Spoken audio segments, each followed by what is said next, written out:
হিমন্ত বিশ্ব শৰ্মা কতো হেলিকপ্টাৰত নুঘূৰে অসমৰ মুখ্যমন্ত্ৰী হেলিকপ্টাৰত ঘূৰে আৰু হেলিকপ্টাৰত ঘূৰাটো প্ৰমোদ ভৱন নহয় ভয় লাগি থাকে ওপৰৰ পৰা কেতিয়া তলত পৰি আৰু অখিল গগৈ ডাঙৰীয়াৰ প্ৰেৰণাৰ প্ৰতীক মমতা বেনাৰ্জীৰো হেলিকপ্টাৰ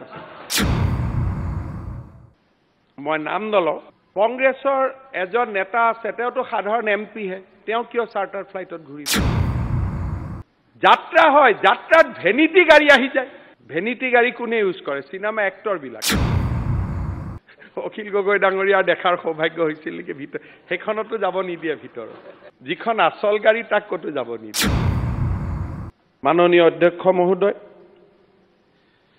ইয়াত প্ৰশ্ন উত্থাপন হৈছে যে মুখ্যমন্ত্ৰী হেলিকপ্টাৰত ঘূৰে অধ্যক্ষ মহোদয় প্ৰশ্ন হৈছে হিমন্ত বিশ্ব শৰ্মা কতো হেলিকপ্টাৰত নুঘূৰে অসমৰ মুখ্যমন্ত্ৰী হেলিকপ্টাৰত ঘূৰে আৰু হেলিকপ্টাৰত ঘূৰাটো প্ৰমোদ ভৱন নহয় ভয় লাগি থাকে ওপৰৰ পৰা কেতিয়া তলত পৰি খৰিব বহুত মানুহ আছে হেলিকপ্টাৰত উঠিব দিলেই নুঠে বোলে মই নাযাওঁ যেতিয়া কাজিৰঙাৰ ডাৱৰৰ মাজেদি হেলিকপ্টাৰ যায় তাত কোনেও এনজয় নকৰে তাত মাত্ৰ ইমানেই ভগৱানক খাতি কাকুতি মিনতি কৰি থাকে যে যেনে তেনে যাতে লেণ্ডিং হয় কোনোবাই যদি ভাবে যে হেলিকপ্টাৰত মানুহে প্ৰমোদ ভৱন কৰে তাতকৈ আৰু দুখৰ কথা আৰু একো হ'ব নোৱাৰে হেলিকপ্টাৰত যদি মই নাযাওঁ তেতিয়া আমাৰ বড়ো সাহিত্য সভাকো ক'ব লাগিব যে একেদিনাই কোকৰাঝাৰত মিটিং নিদিব একেদিনাই মিচিং সাহিত্য সভাকো ক'ব লাগিব ধেমাজিত মিটিং নিদিব যোৱাকালি মিচিং ইউথ ফেষ্টিভেল আছিলে তাৰমানে মই ৰাতি মিচিং ইউথ ফেষ্টিভেল এটেণ্ড কৰি ৰাতি মই গাড়ী দি আহি পেলাই ইয়াতে মই সদনত আপোনালোকৰ লগত একত্ৰিত হ'ব লাগিব অধ্যক্ষ মহোদয় কংগ্ৰেছী মুখ্যমন্ত্ৰীবিলাকে কি হেলিকপ্টাৰত নুঘূৰে নেকি মই তৰুণ গগৈ ডাঙৰীয়া জ্যেষ্ঠজন তেওঁৰ কথা মই নানো ইয়ালৈকে অধ্যক্ষ মহোদয় অসম ভাৰতৰ কোনখন কংগ্ৰেছ ৰুলৰ ষ্টেটৰ চিফ মিনিষ্টাৰ হেলিকপ্টাৰত নুঘূৰে মোক এখন মাত্ৰ মোক নাম দিয়ক কোনজন কংগ্ৰেছ মুখ্যমন্ত্ৰীয়ে হেলিকপ্টাৰত নুঘূৰে তাৰ বিষয়ে মোক মাত্ৰ এটা আপোনালোকে এটা দি দিয়ক মই যিমান দূৰ জানো আন্দামান নিকোবৰত হেলিকপ্টাৰ আছে অন্ধ্ৰপ্ৰদেশত হেলিকপ্টাৰ আছে অৰুণাচল প্ৰদেশত আছে বিহাৰত আছে ছত্তীশগড়ত আছে গুজৰাটত আছে হাৰিয়ানাত আছে হিমাচল প্ৰদেশত আছে জম্মু কাশ্মীৰত আছে ঝাৰখণ্ডত আছে কৰ্ণাটকত আছে শিপছন এভিয়েশ্যন কেৰালাত মাক্সিত মুখ্যমন্ত্ৰী হেলিকপ্টাৰত ঘূৰে পিনাৰী বিজয়ন আৰু কোম্পানীটোৰ নাম কি শিপছন এভিয়েশ্যন মহাৰাষ্ট্ৰত আছে মণিপুৰত আছে মেঘালয়ত আছে নাগালেণ্ডত আছে উৰিষ্যাত আছে পাঞ্জাবত আছে ৰাজস্থানত আছে তামিলনাডুত আছে তেলেংগানাত আছে ত্ৰিপুৰাত আছে ইউপিত আছে উত্তৰাখণ্ডত আছে আৰু অখিল গগৈ ডাঙৰীয়াৰ প্ৰেৰণাৰ প্ৰতীক মমতা বেনাৰ্জীৰো হেলিকপ্টাৰ আছে এই ধৰণৰ বিতৰ্ক এই সদনত লৈ আহিব লাগে নেকি মোৰ ল'ৰা ছোৱালী আৰু ৱাইফ হেলিকপ্টাৰত নুঘূৰে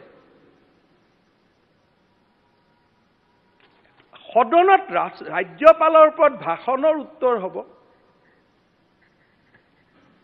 ইয়াতে অসমৰ কথা আলোচনা নহয় মুখ্যমন্ত্ৰী কিহত ঘূৰিলে এটা আলোচনাৰ বিষয়বস্তু হ'ব পাৰে নেকি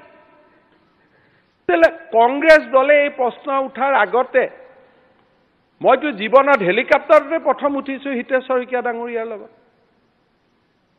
মইতো জীৱনত প্ৰথম হেলিকপ্টাৰে উঠিছো তৰুণ গগৈৰ লগত আজি আপোনালোকে গৈ পেলাই কওক হিমাচল প্ৰদেশৰ দৰে ৰাজ্য এখনতো কিহৰ কাৰণে Sky One Air Charter company দুটা কোম্পানী ৰাখি থৈছে হেলিকপ্টাৰ কাৰণ হিমন্ত বিশ্ব শৰ্মা বা কৰ্ণাটকৰ সিদ্ধাৰামায়া হেলিকপ্টাৰত নুঘূৰে মুখ্যমন্ত্ৰী হেলিকপ্টাৰত কিয় ঘূৰে গভৰ্ণমেণ্টৰ কামত ঘূৰে এফিচিয়েন্সি বাঢ়ে আজি মই ডিব্ৰুগড়ত মিটিং এখন কৰি আহি গধূলি গুৱাহাটীত কেবিনেট কৰিব পাৰো এইবিলাক যদি আপোনালোকে বিতৰ্কলৈকে আনিব খোজে মই তোৰ কৰা বাদ দিব লাগিব, মই ঘূৰা বাদ দিব লাগিব, মই যিমান দূৰ শৰীৰে ক'ব সিমান দূৰে যাম। এটা এই ধৰণৰ যদি বিতৰ্ক হয়, এনেকুৱা ধৰণৰ হেলিকপ্টাৰত ঘূৰি ফুৰে, যেন মই কিবা ইয়াতে এটা বাৰ বহাই লৈছো হেলিকপ্টাৰত, ইয়াত কিবা কৰি লৈছো, প্ৰমোদ ভৱন কৰি লৈছো। এনেকুৱা ধাৰণা সাধাৰণ মানুহক দিব নালাগে। আগতে ৰেলত ঘূৰিছিল সব MLA, দিল্লীত গৈছিল ৰেলত, আপোনালোক এতিয়া কেইজন দিল্লীত যায়? ৰেলততো কোনো নাযায়।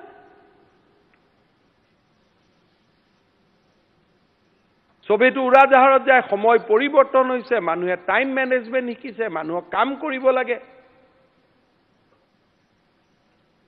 যদি কংগ্ৰেছ ৰুল ষ্টেটবিলাকে হেলিকপ্টাৰ বাদ দি দিয়ে, তেতিয়া মই কম সদায় হজৰত মহম্মদক মনত ৰাখিব লাগে, মিঠাই খোৱা বাদ দিয়ক, তাৰপিছত বেলেগক মিঠাই খোৱা পৰামৰ্শ দি থাকক।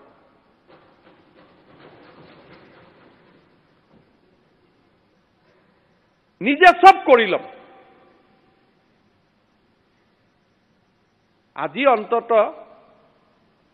মই নাম নলওঁ, কংগ্ৰেছৰ এজন নেতা আছে, তেওঁতো সাধাৰণ MP হে, তেওঁ কিয় চাৰ্টাৰ ফ্লাইটত ঘূৰি ফুৰে?